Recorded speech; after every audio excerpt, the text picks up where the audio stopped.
small town with a population of 4,935 people. A place where people believed if someone comes in, someone has to leave. Good evening, dear friends. I'm Sangeethaa and I'm the representative of Smjkyksmbi, code BEB 6047 for the secondary school English category book reviewing competition. Today I'll be telling you about my best loved book, which got me started on my journey as a book lover. This book is titled Two Can Keep a Secret, written by Karen M. McManus, who is also my favorite author. It has about 327 pages and was published in the year of 2019. It is also one of the top-selling mystery books worldwide. So, shall we get started? This book starts off with the Corcoran twins, Ezra and Ellery. After Sadie, their mother, being taken into court for overdosing on drugs while driving and also crashing into a jewelry store, the court was kind enough to sentence her with 4 months in a mental hospital instead of jail, which also means the twins had to live with someone who was family. Narrowing down the few limited options they had, their grandmother was the only option left. So that's where they went, to the tiny little town of Echo Ridge. Echo Ridge, the place where Sadie grew up but have always tried to avoid. At least that's what Ellery thought.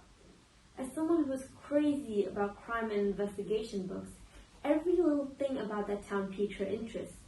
The death of 2 homecoming queens, Lacey and Sarah. Lacey, who was the homecoming queen 5 years ago, and Sarah, who was her aunt. This part didn't seem too suspicious. It was the fact that her mother and grandmother had never really talked about it. If one of your twins had suddenly gone murdered, you wouldn't move to the other side of the world and call it a day, would you? A few weeks prior to the start of their new school life, a lot had already happened. First, they were investigated by a police officer. The reason being, they found a dead body while they were on their way back home from the airport. So much for a pleasant welcome. They also met a few of their classmates, that being Brooke, Mia, and Malcolm. Malcolm's brother Declan was actually the main suspect of Lacey's murder, owing to the fact that the couple were fighting for weeks before Lacey's death. Not being able to find much evidence, and being the small town it is, everyone had decided to put the blame on Declan. Time skip to when school started. Perks of living in a small town. Everyone, and I mean everyone, already knows every single detail about the twins. Not to mention, being the center of attention no matter where you go isn't always fun. A few days later, the school was going through votes as to who would be the nominees for prom queen.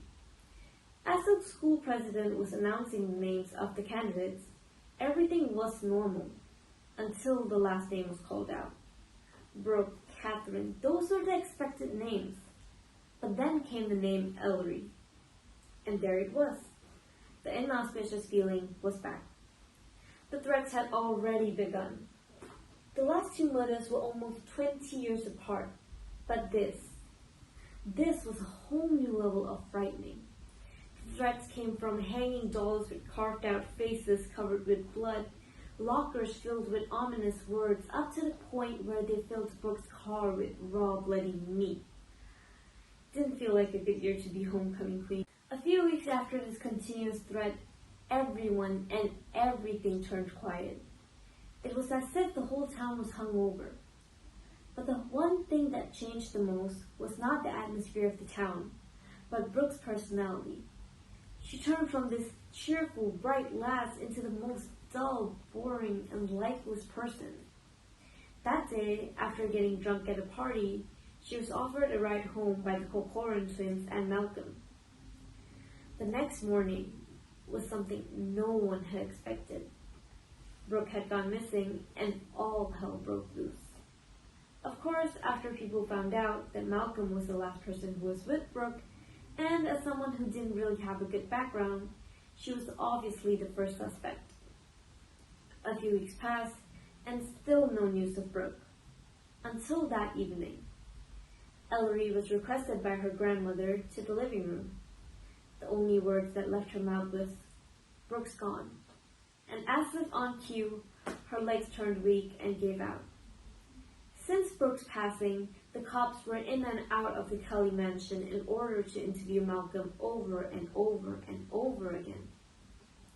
That Sunday, Ellery was at Malcolm's house for a movie night. When Peter, Malcolm's stepdad, came in and asked if they needed anything, Malcolm, already having a tough week, decided just to shake his head. Ellery, on the other hand, wanted to make some small conversation as it was starting to get awkward. As they were talking about the hit-and-run case, something didn't exactly sit right. Being the curious cat that she is, she thought the only thing that she could do was to track down the alibi of Peter the week of the incident. And turns out, it was all a lie. Peter was in town that day when the incident happened. He was using Catherine's car when it all happened, and Brooke was in the car with him as they were exposed of having an affair. Suddenly, everything started to make sense. And like every cliché mystery book, Peter had overheard the entire conversation. The next thing they knew, they were being held at gunpoint and being let down into the basement. Carbon monoxide gas released everywhere as they trashed around the room trying to find something, anything, to pick the lock, or in that case, save their lives. As each second passed, they felt their body getting weaker and weaker, until they woke up in a room of white. Only the sound of beeping was heard. How, you may ask? As Peter dragged the two of them into the basement, Ellery managed to send a single letter to Ryan, the officer in charge of the case. After Ryan found out about Ellery's whereabouts, he immediately rushed to the Kelly mansion. Actually, before this entire fiasco, the police have had their suspicions on who the murderer was, just not enough proof. Turns out, he was not only the one that killed Brooke, but also Lacey and Sarah. The reason being, after dating them, he found them to be a nuisance, so he got rid of them. But why did he kill Sarah when Sadie was the one he dated? The sentence he whispered into Ellery's ear before locking her into the basement. I thought it was your mother.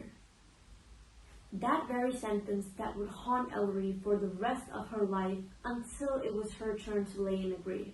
2 weeks later, they had a small celebration to celebrate the birth of Ryan's niece. It almost seemed as though everything was back to normal after Peter was arrested and brought into jail. And that concludes it. I've learned a lot from this book.